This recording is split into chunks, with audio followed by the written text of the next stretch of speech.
Good evening, Houdat Nation, and happy Wednesday to our Bayou Blitz family. I am Bob Rose. I am one of your co-hosts to your Bayou Blitz podcast, your pre-draft week Bayou Blitz podcast. And may I say, I don't think I'm speaking for myself, but I will in this case, I cannot wait for this thing to get over with. I am exhausted and then beyond. But with that note, joining me is future real estate mogul and your other co-host for your Bayou Blitz podcast tonight, Brendan Boylan. Brendan, how are you this evening? Good. I'm good. I'm glad I got a little bit of a real estate shout out. Classes have been something, and it'll be something next week trying to manage our draftathon on top of that. Go ahead and pencil in your schedules, guys. We will not be on next Wednesday because you get 3 days of us next week. So no offense to you guys, but I don't know if I really want to. 4 days in a row. I don't think I could take it. I don't think 4 days. Listen, 4 days is tough to for you to be looking at this face and listening to this voice. My family can't do it for 4 straight days, so why should you have to? Exactly. See, and this is why we're co-hosts, because I'm thinking the same thing. There's no way that we would have negative viewership. If that's even possible. But other than that, everything's good. It's been a weird week, right? You're starting to see a lot of these national pundits put out a lot of pieces, and they're getting a little bit more ridiculous. Right word? Yeah, that might be better. They're out there.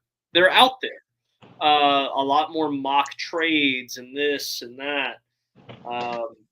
It's a lot to follow up with. And it's a lot to look at. And Bob and I were talking before we came on, and you look at some of these and you go,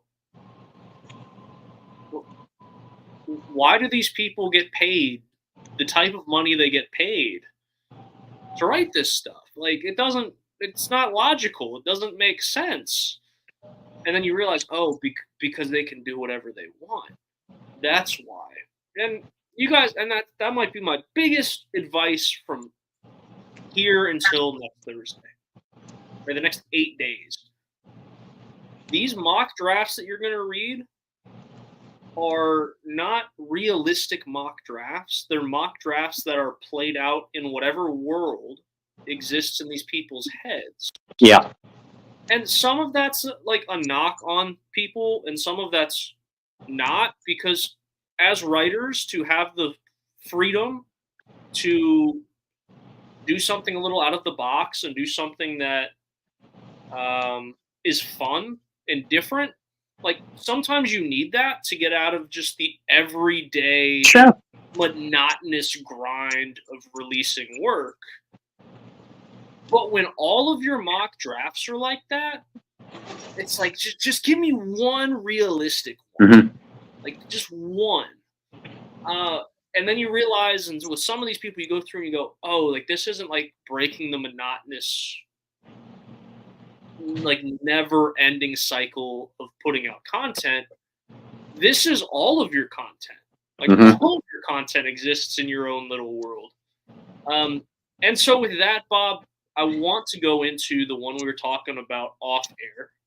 Before we get into how we think the Saints should approach and the positions that the Saints need to value the most and all that, I just want to knock this one out of the park, because it was the one that, at least on my timelines this week, I was seeing the most Saints fan interaction with this mock draft. And to be completely honest, I couldn't even tell you who did the mock draft.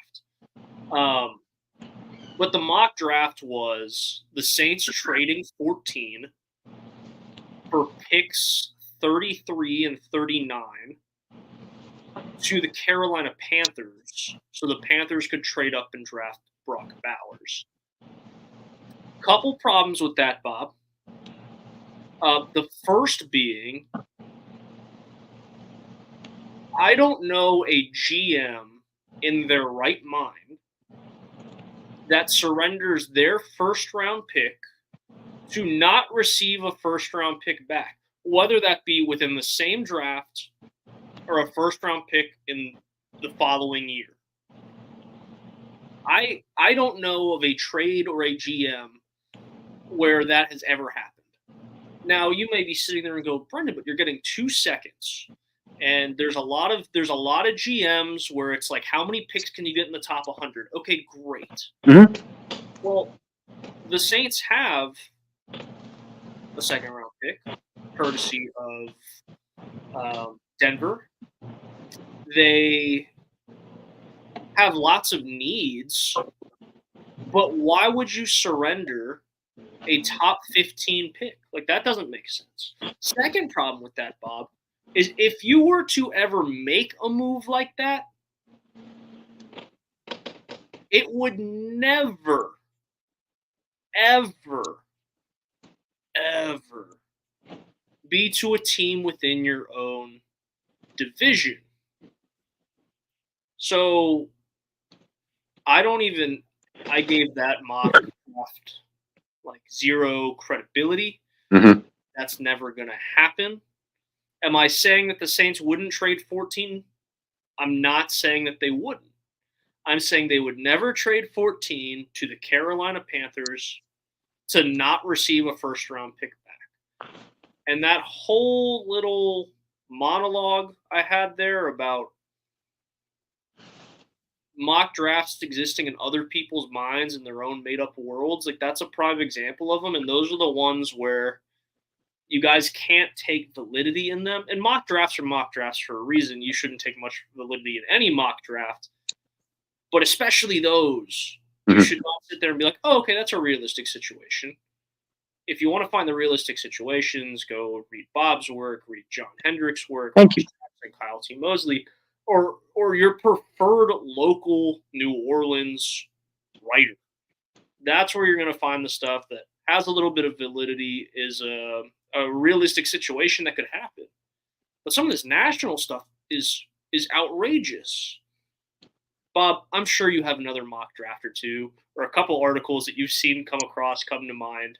But what's your words of wisdom during this time over the next 8 days, where a ton of mock drafts and a ton of articles and a ton of information is going to come out? And then let's not even forget, you're going to have Sunday splashes, even though it might be Wednesday splashes because the draft following on a Thursday. But you're going to have the night before rumors and the night before splashes that come out that may be a little far-fetched. What's your advice to these people that are loyal listeners, watchers, loyal readers of yours, to be paying attention for over the next 8 days? One sentence, and you just hit on it. Stay in the real world. Remember your own team needs, not your personal wants for your favorite team, but your team's tendencies, your team's legitimate needs. I know you might not like Derek Carr, but the Saints aren't drafting a quarterback in the first round or the second.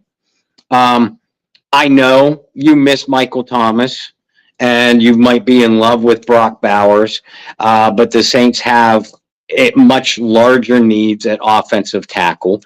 I know, and this is a shot towards a couple specific people out there. If you were literate enough to even read this shirt or some of the articles, I know offensive tackle is extremely deep in this draft, but again, using common sense, if the top 3 tackles are gone, for example, and I've said it before, in my opinion, I can see realistically 7 or 8 tackles being day one or very early starters in the NFL. So if the top 3 tackles are gone, the people's whose logic is, well, then you pass on a tackle at 14 and you just get one at 45. You just get one. Like, okay, I'm gonna walk past that $20 bill I see laying lost on the ground, because there could be another $20 bill up the block here. Life doesn't work that way. Be nice if you did. $20 right. I'll be taking a lot more walks for sure. So again, stay in the real world. Mock drafts, like Brendan was explaining, and to channel my inner Chandler Bing voice, could that could that mock drafter be any more of a Panthers fan? That's like me mocking, the Saints are trading all 4 of their 5th-round picks to move up to 1st overall to draft a quarterback, and then they still keep 14 and all the other picks. That's just not the real world. So again, and this is the way I do my mock drafts, and the reason I haven't done one this year, for those of you who do read my work, is I fully expect the Saints to have a lot of movement throughout late day 2 and early in day 3. And right now, I'm holding off as long as I can before I do my one and only mock draft. This year, Jordy Hultberg, if you're watching, it'll be just before we go on the air on Tuesday, so we'll have something to talk about. But for example, when I do my mock draft for the New Orleans Saints, I cover the New Orleans Saints. I'd like to think I know the team pretty darn well. I'd like to think I know the tendencies pretty darn well. So I don't pick like Bob Rose is making the picks as general manager of the New Orleans Saints. Why? Because that's not the real world. I pick based off of the analysis that I have done with Mickey Loomis, with Dennis Allen, with the Saints franchise. Pick based off of the team needs, and recent draft strategy, things like that. So when you yourself are doing a mock draft, as a fan, I get that you want to play couch GM, and I do it too when I play around with mocks. It helps my own analysis because it helps me see, okay, where are these players typically falling? Where are those players typically falling? But at the end of the day, the ones that you should take seriously, if you take any mock draft seriously, are the ones that you realize have a good handle for you, not just the Saints, either any NFL team, for your team's tendencies or for your team's realistic needs. Those are my pieces of advice as you read articles over the next week. Hello in the chat to Anna, Jerry.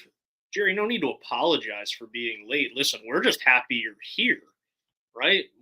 You don't have to apologize to us. We apologize for not accommodating to your schedule correctly. Right. We appreciate all you guys tuning in every week. All of you guys, new and returning guests of the show. We appreciate you guys tuning in. So let's jump into it, Bob. You just said, playing couch GM or playing GM if you were Bob Rose. So I want to take the two that we just talked about, and I want to kind of merge them together, right? We want realistic, but also Bob Rose's taste in it. And same for me. You want realistic, but also a little taste here as well. Now, you mentioned the Saints could do a whole lot. And just like you, I am assuming the Saints will move probably at least 2 of their 4 5ths, maybe 1 of their 2 6ths. Like, there's a lot of trading that could go on. So I don't want to try to mock that, right? Yeah. Because that's going to be way too hard. What I want to do is this. I'm going to make it fun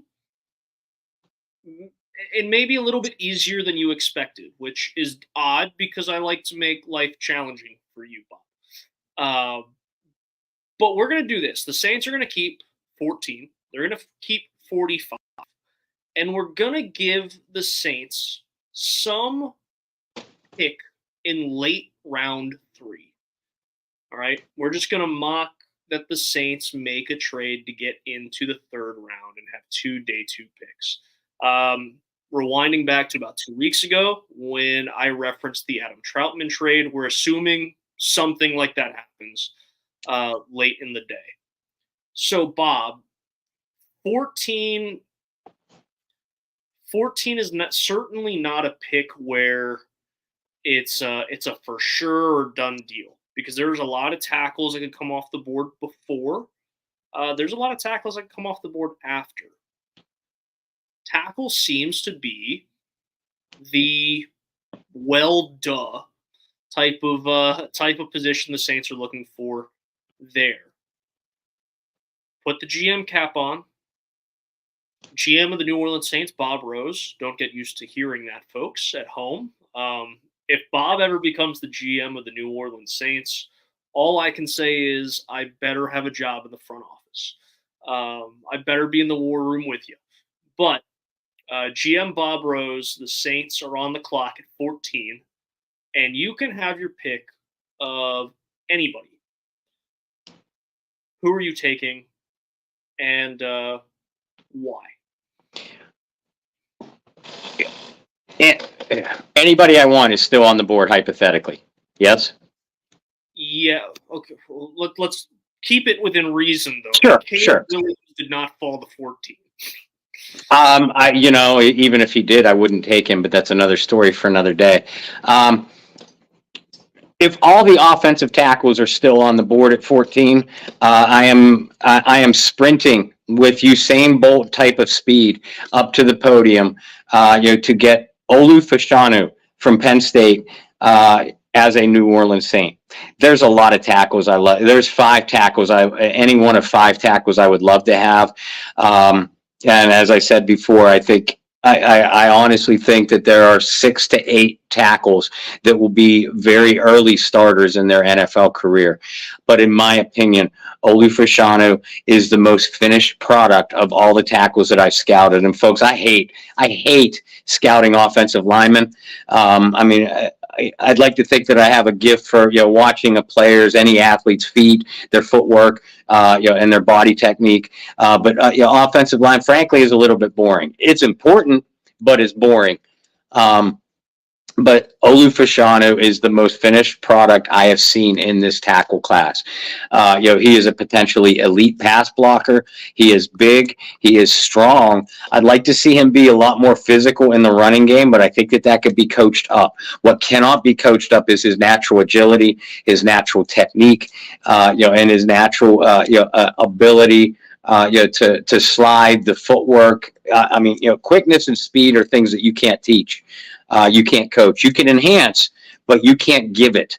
And Fashanu has that. He was a left tackle throughout his career at Penn State, but he has the body type to play either side. I think that kind of flexibility, is important for the New Orleans Saints and what they'll be drafting. And there's 3 or 4 tackles that have that. But again, I look at Fashanu as a finished product, and if he's still on the board, I am getting that name up there, to corrupt Commissioner Roger Goodell as quickly as I can. I like the pick. Unfortunately, and I know I just said take whoever you want, I don't think he'll be there. No. I don't. I think that he will likely be the first tackle off the board, and I just don't see it. With that said, to put my GM cap on, offensive tackle is a huge need for this team. And I don't foresee them passing up a tackle at 14, regardless of who falls there, right? And I'm one of those guys that loves everything about Brock Bowers. I don't think he'll be at 14 either. No. Frankly, I hope he's not, Brendan, if I'm being frank, because I don't want to get the earful from Saints fans. They should have drafted Brock Bowers instead of whoever they draft. So I'm hoping Brock Bowers is gone, actually. I would love Brock Bowers in New Orleans. Sure. It's a lot of things the Saints need, but it's not the biggest need. It's not the most immediate need. But I am going to stick with Georgia. And I'm going to go with the offensive tackle Mims out of Georgia. And here's why. They're, like Bob mentioned, it's a deep tackle class this year. However, because of the depth there, and let's be honest, offensive tackle, second highest paid position for a reason, right? We've all seen The Blind Side. We've seen the movie.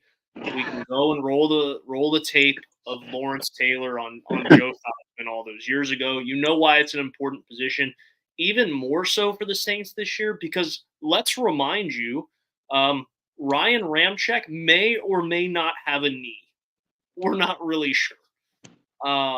Second, Andrus Peat is not under contract. And frankly, I think the Saints are going to kind of let the draft process play itself out. Mm-hmm. Pete returns, it's going to be sometime after the draft. But with the cap hit that they already have, whether he's on the roster or not, of $13 million or somewhere in that whereabouts, I find it really difficult to see him come back. Unless it is on a 1-year veteran minimum contract.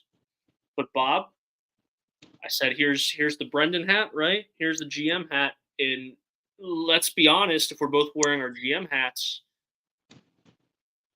like him or not, like the career he had in New Orleans or not, he's worth more than that on the open market. And he will get that from somebody else to either compete, be the 6th offensive lineman on a good contending team. Because remember, he has experience in the NFL inside as well. Mm-hmm. This is a guy that could be really versatile to a team that is 1 offensive lineman away. And let's think of all those teams that are true playoff contenders that could use an extra, like, versatile former Pro Bowl level lineman. That's why offensive tackle is such a big need for New Orleans. And when you look at Amarius Mims, listen, Georgia's been a powerhouse in college football over the last few years for a reason. Georgia has produced some really talented running backs, maybe some that haven't stuck at the NFL level, but they've produced some really good backs, not just over the last few years, but you look at them really since you can go all the way back to Isaiah Crowell, who people forget started at Georgia, and then go Todd Gurley, and then all the way through. Mims has pretty good technique, definitely some things that could be polished. But you said, Bob, you can't coach size, you can't coach speed, footwork. This guy's a massive human being at 6'8", 340 pounds. Like I said, maybe not the polished product of maybe the top 2 or 3 tackles in the class, but a guy that can certainly come in, immediately make an impact. Or if you feel comfortable enough playing James Hurst at left tackle, you give him some time to develop there as well. That's the pick that I would be making. As much as I'd love Brock Bowers, I think selecting his teammate from the University of Georgia would suffice at 14 as well. And I'll tell you, and you actually answered the question that I was going to ask you along those lines. I like Mims a lot. I am thinking and hearing more and more that the top 3 tackles, projected tackles, Fashanu, Joe Alt from Notre Dame, and Talise Fuaga from Oregon State, a kid I like a lot too. I'm thinking more and more that all 3 of those guys are going to be gone by 14, and they should be, frankly. Which led me to the question that I was going to ask. Of the other ones, the next level or the next tier, Mims, J.C. Latham from Alabama, Troy Fatanu from Washington, and Tyler Guyton from Oklahoma. Those are my next tiered. I'm seeing a lot of mock drafts, with having the Saints grab Fatanu, but I was going to ask you which guy that you preferred out of that group, and you answered that. Mims is the guy that I like too. I like Fatanu, don't get me wrong, and frankly, if you get rapid development from Trevor Penning, don't laugh too hard. It could happen. I'm not counting on it either, but it could happen. If you get Ryan Ramczyk's knee to hold up, then you can move Fatanu inside and have a very top end starter. Mims game reminds me a lot of what I like about Fashanu. He's just not nearly as polished. Like you said, you can't teach size. For his size, Amarius Mims has surprising agility, great hand placement. He maintains his balance and leverage throughout reps. Agility to recover quickly if beaten because of his exceptional lateral quickness, and above average overall technique that should improve with experience. for his lack of experience, and that's his biggest knock. He's only had 8 starts. He actually shows advanced pass blocking ability, my opinion. He needs to sustain his run blocks a little bit more consistently. Same complaint I had with Fashanu. And needs to take more efficient angles once he's at the second level of a defense as a run blocker. Again, that'll come with experience. Plays too tall as a run blocker. In a 6'8", that means you lose leverage advantage real quick. I got all these notes from, me. But if you can get past Amarius Mims' lack of experience, and don't mistake that for a raw project. That's what Trevor Penning was. And Trevor Penning was called raw because he exhibited a lot of raw tendency. People that are comparing Mims and Penning or Guyton and Penning, you need to watch football a little bit more.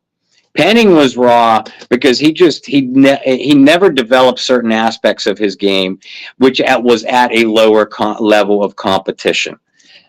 Mims is inexperienced, but not raw, because the time that he played was against the SEC or in the college football playoffs. And Mims has the agility that I never saw from Trevor Penning. Mims has the natural pass blocking ability that I never saw from Trevor Penning. Trevor Penning was a mauler. That's what we all liked about. Those were the traits that we all liked about him.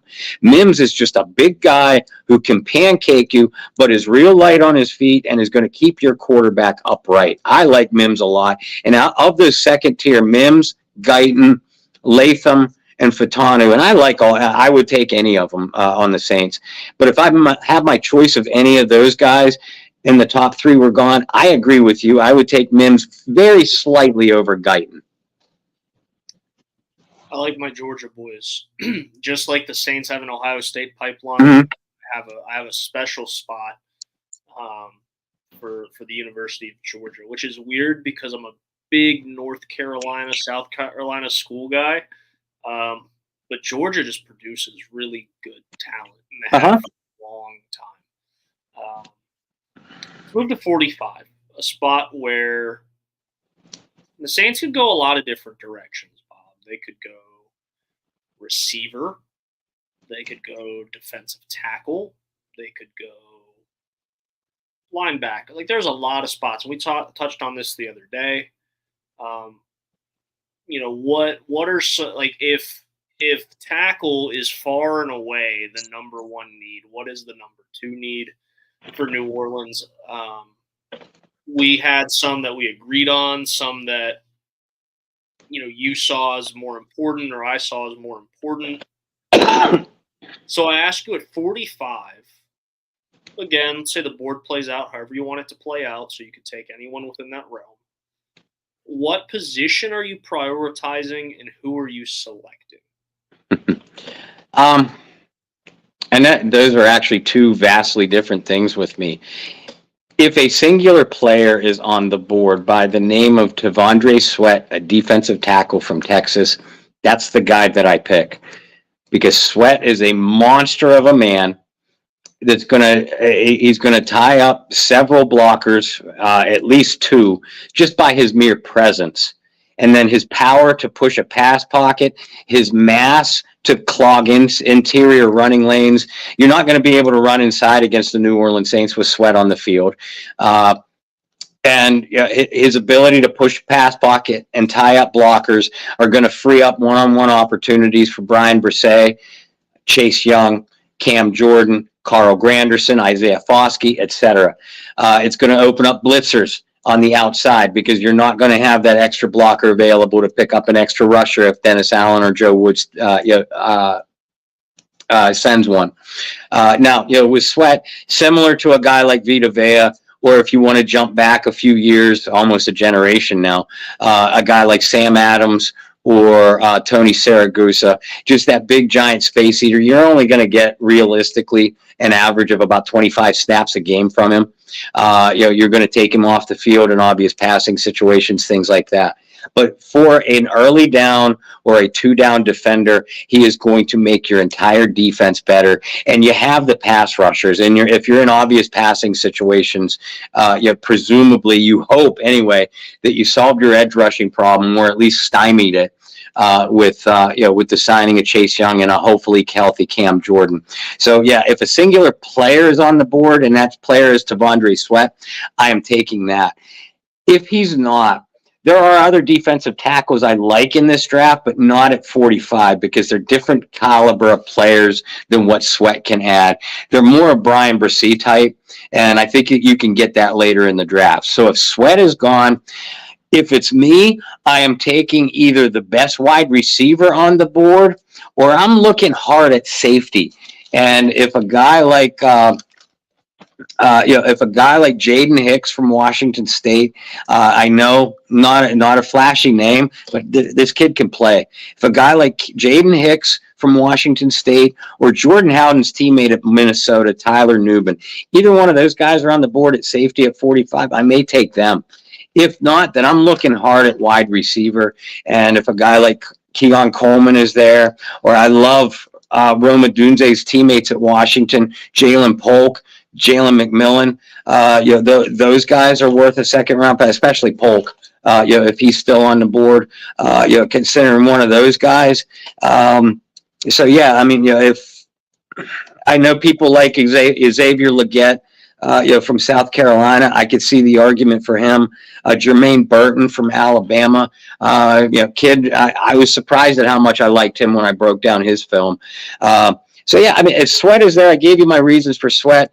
If not, I'm considering safety. If Nubin or Hicks are on the board, if not, then I'm going to go best available receiver, wide receiver, and get that checked off the needs list.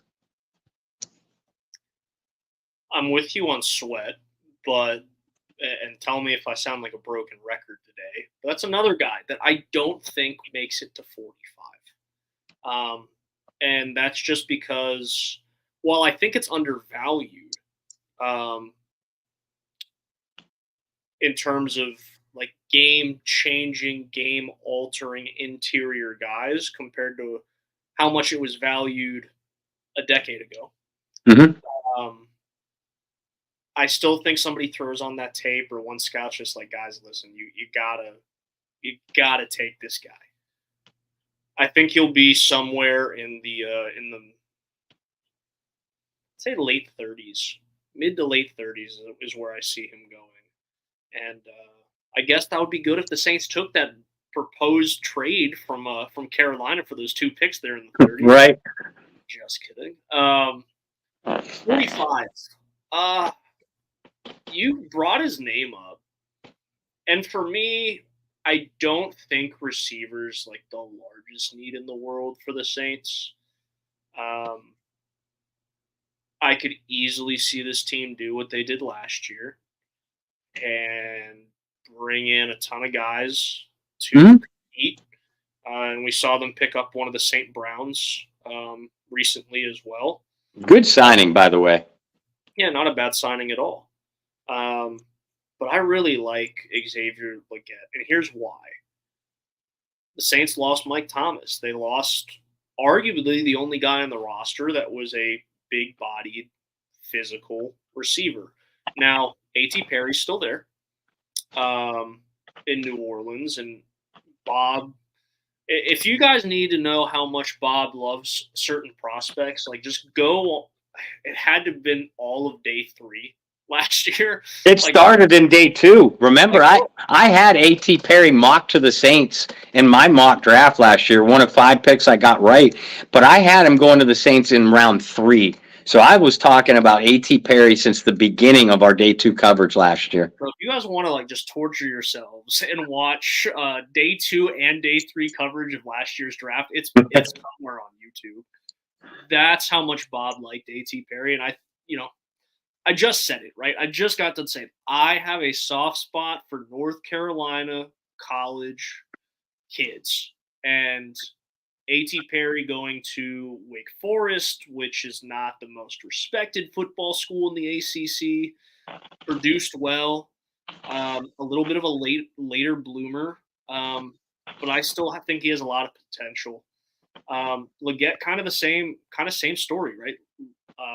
Late bloomer in a school in the SEC that's not as respected as some of the other SEC football schools. You go to South Carolina, but I think he brings something that the Saints don't have right now, and that's physical receivers, big-bodied receivers.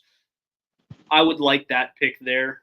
But again, I don't think that's the biggest need for New Orleans. I think defensive tackle is. Unfortunately, I think you're in a spot where at 45, you almost can't afford to reach unless you absolutely love somebody. And I don't know if there's going to be a defensive tackle there where the Saints really love the value at 45, especially if Sweat goes in those mid-30s. I see you flipping through the book. What you got on Xavier Leggett? Oh, no. I mean, it's my book, my research. With what you said about defensive tackle, I'll disagree to a certain extent. There are other defensive tackles that I think are going to go in the second round. Newton from Illinois is probably going to be taken in the first round.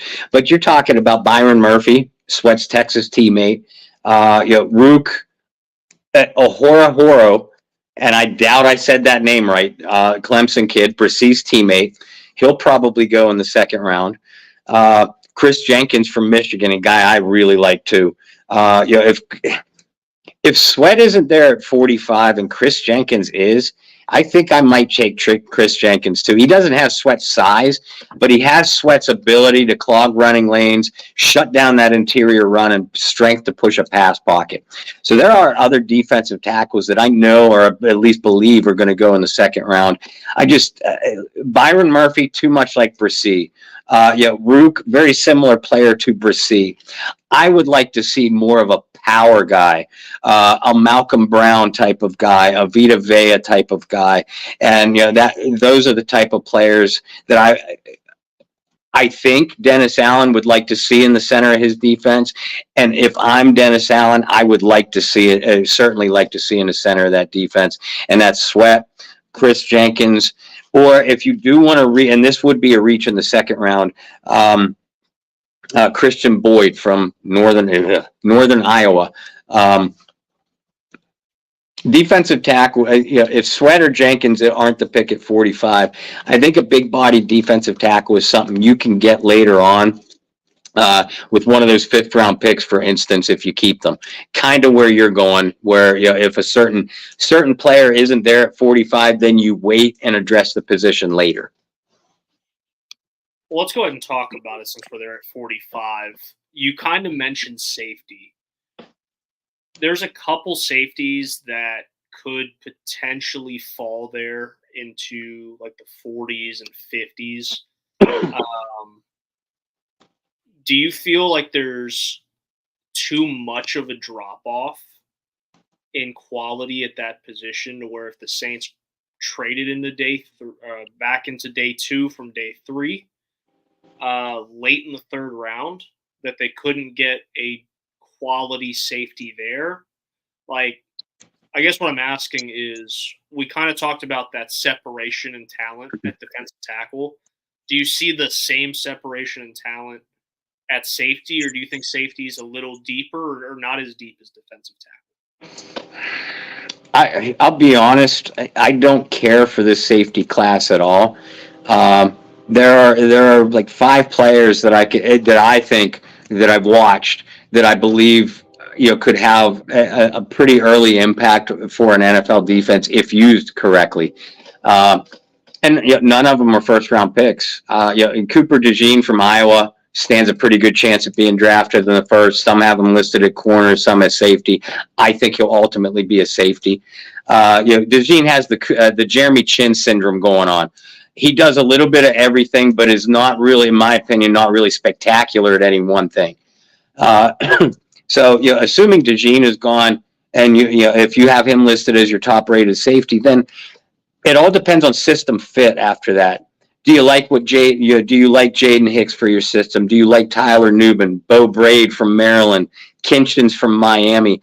Either of the Georgia kids, and we know that they can play ball, Javon Bullard or Tyke Smith. all of those guys, they're going to start coming off the board sometime in the second round. And once they do, you're going to see them go relatively quickly. So the trade that you and I both believe that the Saints will make ultimately to get either into the latter part of the third round or early into round 4 to open up day 3. That's one of the 2 positions that one of the 3 positions that I think that they're going to watch. That if they like one of the players that I just mentioned at safety, that's where I think it could happen in the latter portions of round 3, where I think at least a couple of these guys will still be available. There you go. I want to answer some questions here in the chat before we get into day 3, or day 2, late day 2, trading up from day 3. I'm going to do that a whole bunch because the Saints don't have a third round pick, but we're going to assume that they will. Let's get to some of these questions. A question on Mason Smith in round 5. We'll get to round 5. We'll get there. Stay patient with us, but we'll get there. Let's see. Would you take Leggett over Corley? I like Leggett a lot, so I think he's a guy that I think he's a guy for me that is going to be. I wouldn't say my A.T. Perry because I think Bob had a lot of praise for A.T. Perry, but he's going to be a guy that, especially, and I don't see him slipping slipping the Saints potentially in like a round 3 or something. But he's going to be a guy I watch and think is going to have I wouldn't say like stellar NFL career. I think he's going to have a really solid career wherever he goes. I'll be honest. My wideout crush for 2024 is Jalen Polk. I would take Jalen Polk over either Corley or Leggett, and there's zero question in my mind. But if the question is solely centered on Leggett or Corley, as a receiver, I take Leggett. I think he's the better product. I think you could do more with him as a pass catcher. But you look at the way Corley is built, you look at his open field running ability, and you hear the Deebo Samuel comparison a lot. And I could see why people are making that comparison. And then you realize that Clint Kubiak coached Deebo Samuel in San Francisco last year and the kind of things that he did with him. If you believe that Clint Kubiak believes that Malachi Corley is a Deebo Samuel type of player, then again, sometimes you have to forget what you want and realize what your team's tendencies are or what your team's preferences are. So I think if Clint Kubiak believes the hype that Malachi Corley can be a Deebo Samuel type of player, then I think that's the pick there if both Leggett and Corley are on the table. Because, again, you do have an A.T. Perry. You do have, obviously, Chris Olave, Rashid Shaheed. What you're missing is Michael Thomas, a guy that can basically own the intermediate areas of the field. Frankly, I don't think either Corley or Leggett at this stage anyway are able to do that. That's why, and one of the reasons why I like Jalen Polk so much. But what I see from Corley is a guy that could be a quick, shifty slot target, which isn't going to necessarily dominate the middle areas of the field, but is going to give you a shorter pass option and open up deeper routes over the top for Olave, Shaheed, Perry. If you go with Leggett, on the other hand, which, like I said, to me, as a pure pass catcher, Leggett's the better player to me. Leggett's more of your X receiver. He's the guy that you take the top off of defense for. So if you get a Leggett, then you either have to you probably then have to work Olave or Shaheed or Perry. You have to work one of them into more of an underneath route kind of guy, while you let Leggett and the other guys take the top off. Does that make sense? It does.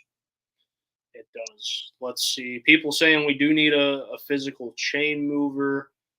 Not knocking Corley, but Leggett is that at 225 pounds. Let's see. He's big, but I don't see a physical aspect of his game. He's very athletic, very explosive, and the physical upside is there. But the tape I watched of Xavier Legette, I don't see a guy that's dominating the intermediate or middle areas of the field. I see a guy making plays down the field. I see a guy with great body control and is going to work the sidelines very well, but not necessarily that reliable intermediate target. Santa on YouTube, so he's always watching. Says playmaker in the first and offensive tackle in the second. Yeah, I don't see that. I do not see a situation where the Saints go, you know what, this is like a can't miss guy. I know everybody's got their playmakers that they fall in love with in this process. Sure.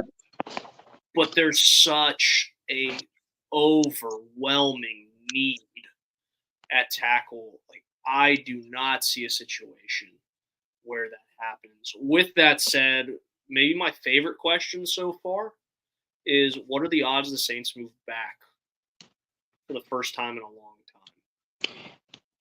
Mickey Loomis has been the general manager of the New Orleans Saints for 22 years. He's been in the New Orleans Saints front office, player personnel, or general manager for 24 years.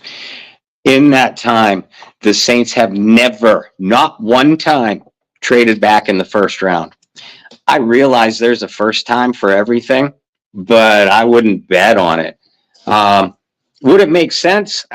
Maybe. If you could, for example, tackle. Say there's the top three tackles are gone at 14. You still have 5, maybe 6. If you stretch a little bit, 5 to 6 guys that you believe could genuinely start for your team. At that point, maybe you consider if you're offered, maybe you consider a trade back 4 or 5 spots, because you're still pretty much guaranteed to get one of the guys you like. If you like all those guys, second tier tackles equally. But again, Mickey Loomis, he just doesn't do it. Could it happen? Sure. Would it? I wouldn't bet on it. And as far as, Santa, you said playmaker in the first, tackle in the second. I've had this discussion a lot, too much, with people on social media, and they're trying to use my own words against me. Bob, you say, or a lot of people say, this draft goes 7, 8 deep at tackle, so there should be one at 45. Yeah, there should be. Can you guarantee me 100%? Because if you can't, then without a doubt, like Brendan said, your need is so overwhelming at tackle. Trevor Penning has shown nothing. Ryan Ramczyk is deteriorating before our very eyes, and Andrus Peat is still not on the team. You need at least one tackle that could start in day one. And while there should be one at 45, you can't guarantee me that. There will be one at 14 unless 8 tackles get selected in the first 13 picks. Again, you never say never, but that's something I would highly doubt. Could 7 or 8 tackles go before in the first 44 picks? A lot better chance of that happening. So no, I get the logic, I get the thinking, but if you're the New Orleans Saints, you have to get your tackle now and then go fill in all those other boxes later on. I'm 100% with you. So let's play the last little bit of this for today. We'll have plenty of time to talk day 3, as you guys will get 3 consecutive nights. 2 nights and a day of Bob and Brendan.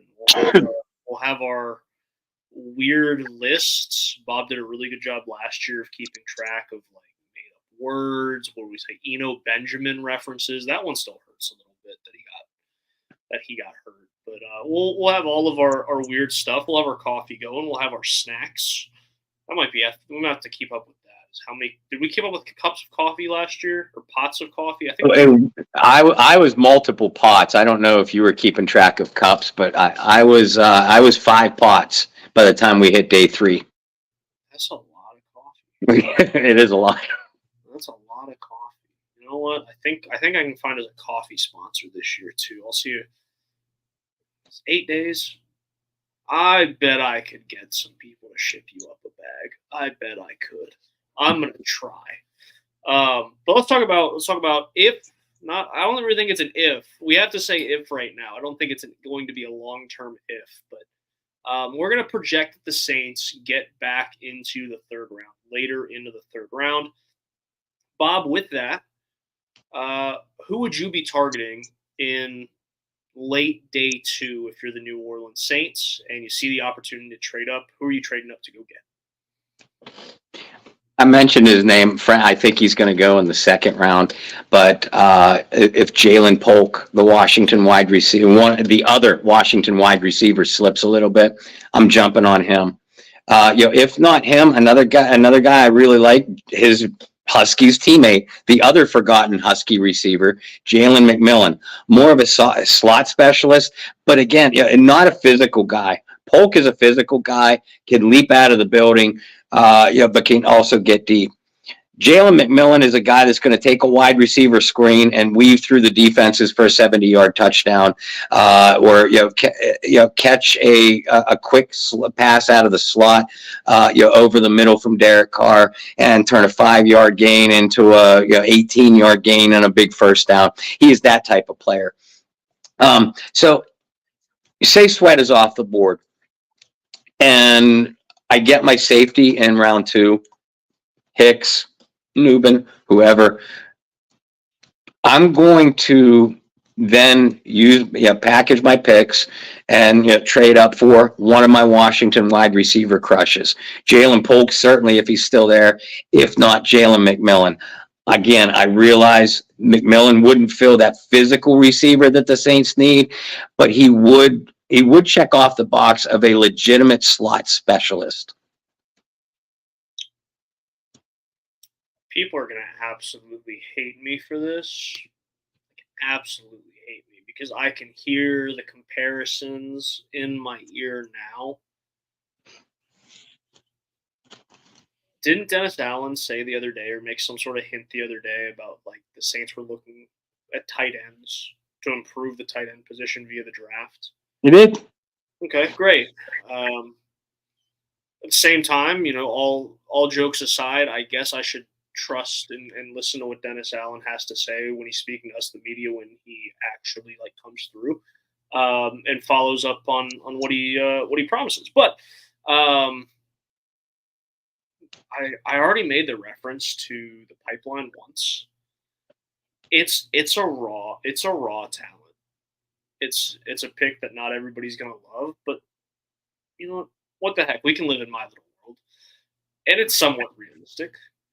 I could see the Saints go and look and say, Ohio State has a tight end in Cade Stover, who is inexperienced at tight end.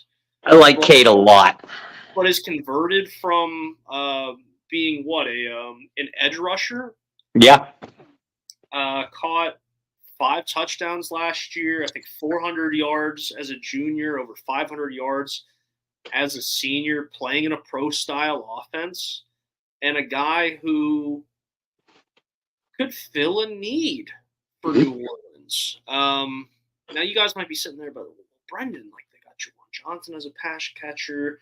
Foster Moreau does a couple of things really well.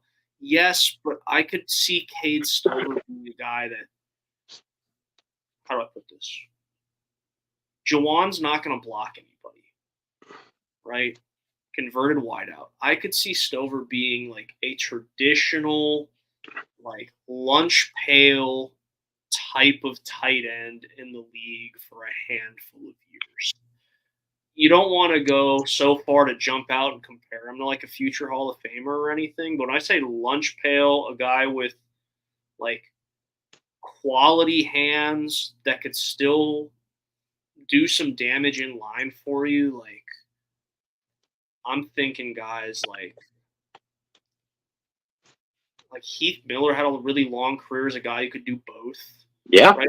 That's the type of prototype I see there with Stover.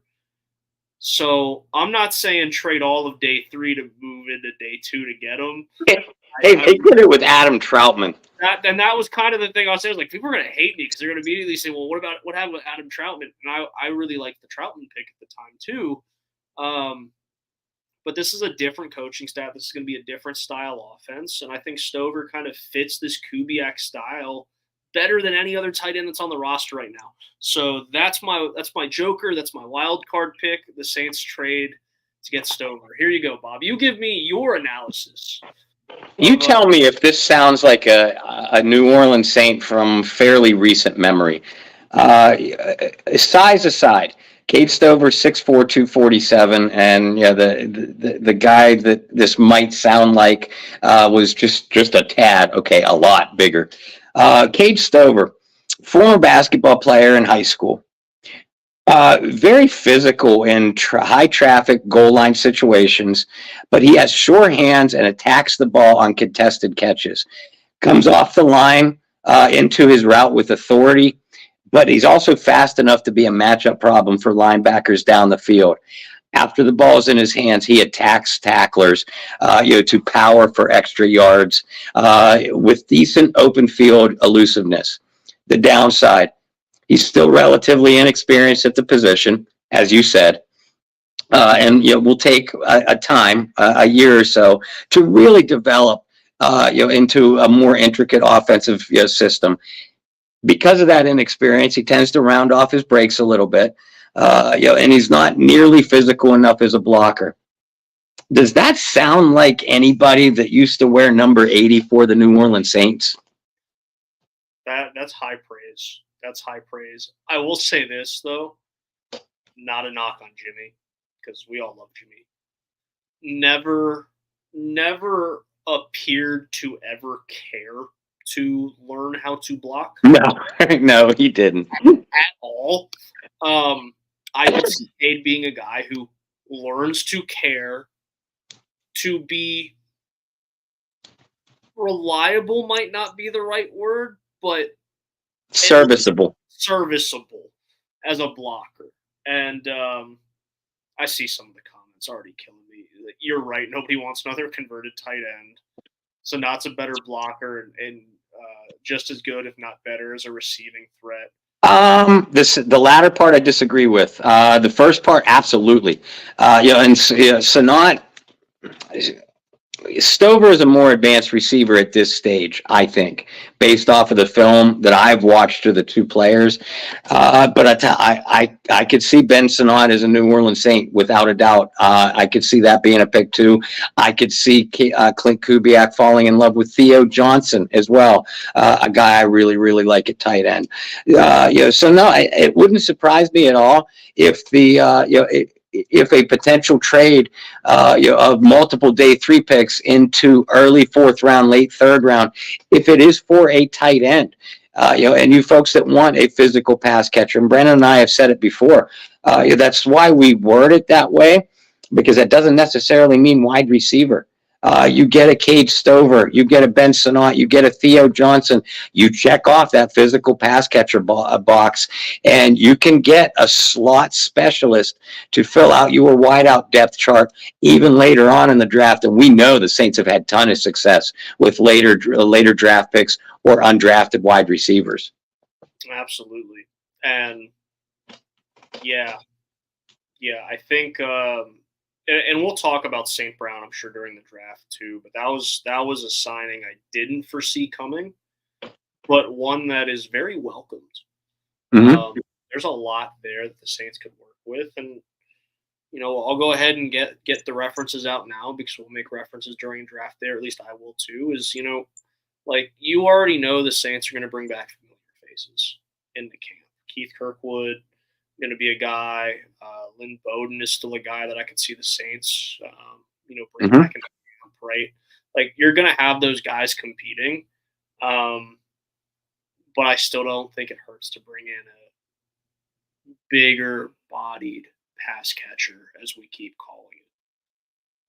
All right, Bob, it's already been an hour with these lovely folks. They get multiple hours of us across 3 days next week. In the meantime, you exhaust yourself every year during the draft process. and you still have a lot of work to be published over the next 8 days.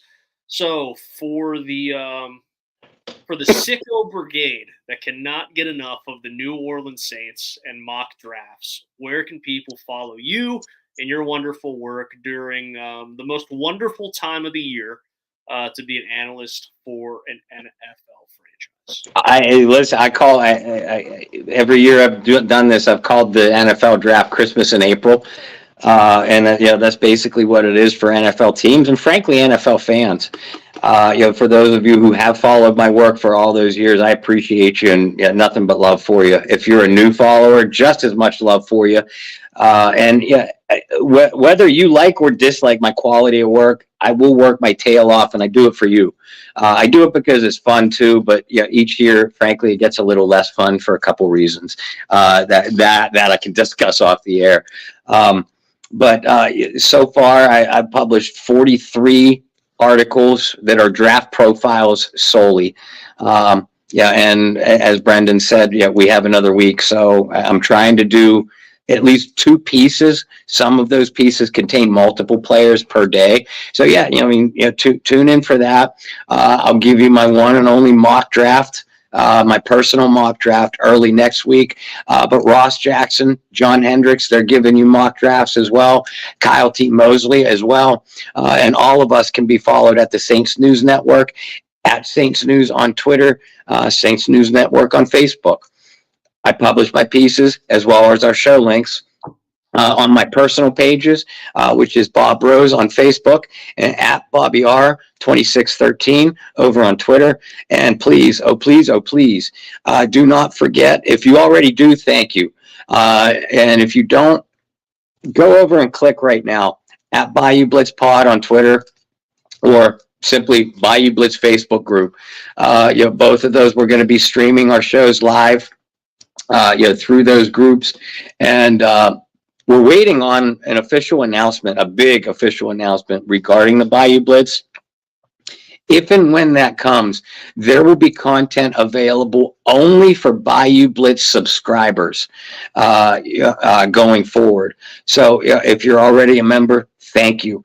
If you're not, or know other Saints fans, other NFL fans that aren't, send them our direction. We want to get those numbers beefed up. We will be giving exclusive content to Bayou Blitz members very, very soon.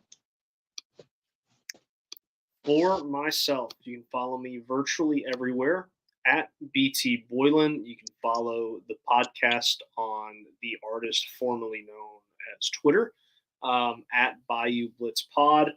I haven't forgot about you guys and our giveaway. So this is what we're going to do. I'm going to post the giveaway details on X or Twitter tomorrow.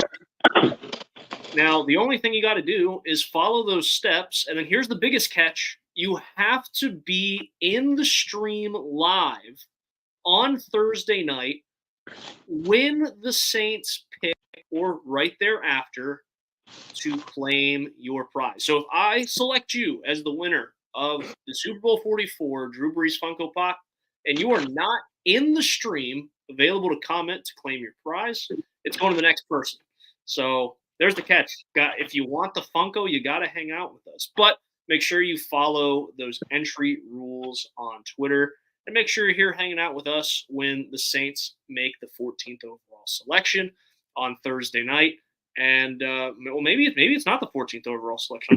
Maybe it's not. Who knows? But be here for the first round when the Saints select, and maybe your name is the name drawn from the lucky hat. And listen, we are going to have guests popping in and out. Alan Ulrich, the host of Under the Dome, very good friend of both Brendan and I. He's going to be with us for much of round 1, and at least he's going to try to at least join us for a portion of round 2. Several former Saints players, that are good friends with us too, and are repeat offenders on our show. I'm trying to talk them into at least popping in and out for us, to give us their thoughts. I'm not going to drop any specific names yet because I don't have any. I've sent out a bunch of invitations and talked with a bunch. I've not gotten any 100% confirmations yet, but by the time we post our show link, you'll know. You'll know some of the guests that are going to be joining us, but it's not going to be just us alone this year. Frankly, I don't know if I have the energy for our draft-a-thon anymore, Brendan, even with all the coffee and anger that comes along with some of these picks. So we need guests to keep us fresh.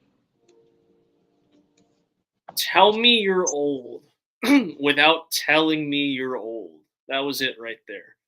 That was it right there. No, listen. On Under the Dome the other night. Last night. I called it the Bayou Blitz telethon, draft telethon a couple of times. I like your draft-a-thon better, by the way. And I compared it to, and you're way too young to get this, so this is me saying I'm old without me saying I'm old. The Jerry Lewis Labor Day telethon for muscular dystrophy, went on for years and years and years and years. Went literally the entire Labor Day weekend. Those of you that are my age will remember it, and Alan certainly did. And you could see the deterioration in Jerry Lewis. Started out the telethon and this nice tux and everything like that. But by the end of the telethon, I mean, he was just a raging mess. But he was still going. I'm going to still be going. Well, there you have it, folks. If you want to hang out with us, that was such a raving review from Bob Rose about our own draft-a-thon. So once you get into to day 3, I'm going to be hanging over this standing desk. I might be standing. I might just be hunched over. I might be sitting. Who knows? Bob may have one of those autographed helmets on his head, falling over. Will may have grabbed the camera and is just giving you a tour of the home. Like, we don't know. That's the beauty of it. It's so much fun. We don't know exactly what's going to happen, but we're going to get through it. We're going to go through a lot of prospects, go through a lot of picks, have a lot of fun guests, have a good time. And we invite you to grab your multiple pots of coffee and join us for the craziness that is. But until next Thursday, we will be going live around 7:50, 10 minutes before the draft officially opens. And Bob and Alan will be with you for a little bit. I'll jump back in. We'll have the Saints pick. We'll have Funko giveaways. We'll have all sorts of stuff. Also, misspoke last week because I know it made you laugh really hard. It's not Funko yourself, because that would have been terrible marketing by that company. It is Pop Yourself, which is almost as bad. That's not a great deal better. Yeah, but I just figured you'd appreciate that one. I'm sure we'll have Funko or Pop Yourself jokes made throughout the week. We will. I mean, I've got them on the tip of my tongue already. I mean, holy Funko. There we go. This is gonna be a long weekend. But until next Thursday at 7:50, no show Wednesday because you get a whole weekend of us. Thursday at 7:50. Until then, guys, find some peace, spread love, practice positivity, and be careful which mock drafts you believe. If you got anything from this entire show, the opening 15 minutes, stay in the real world. Or don't. That's up to you guys. I don't care. Yeah, we don't care. Just read Bob's work. After that, do what you want. Basically, that's the next shirt I'm gonna have made up. I've worn this one. I'm surrounded by idiots. I've worn that one out. So the next shirt I need made up is just read my work and I don't care what else you do. I was thinking just read and then like poop emoji. just read my poop emoji. I don't care what you do after. I'll get a custom one made. I'll ship it. Well, on that note, until Thursday, guys, I hope you guys have an incredible week. We'll see you guys for our draft-a-thon. Thanks for tuning in. We'll see you in 8 days.